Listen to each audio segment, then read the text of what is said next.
আসসালামু আলাইকুম, শুভ দুপুর। কেমন আছেন সবাই? মেহেরিমা ভাত খাচ্ছে। কি দিয়ে ভাত খাও মা?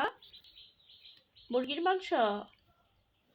হ্যাঁ, মেহেরিমা মুরগির মাংস দিয়ে ভাত খাইতেছে দুপুরবেলা। মেহেরিমার ভাত দিয়া যাইতেছি। ওরি, ওরি, আসো আসো আসো। ওরি ওই যে ওই পাশে। আমি খাবার খাবো। এই তো মেহেরিমা খাচ্ছে।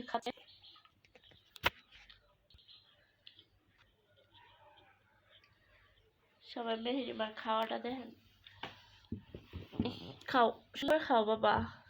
মেহেরিমা খাওয়ার পরে কোথায় যাবা? খেলতে। প্রাইভেট আছে না আজকে? প্রাইভেট পড়তে যাবে? প্রাইভেট পড়তে যাবা? হ্যাঁ। প্রাইভেট পড়ে আসা পরে কি করবা? খেলা করবা? হ্যাঁ। ও, সবাই ভালো থাকবেন, সুস্থ থাকবেন। আল্লাহ হাফিজ।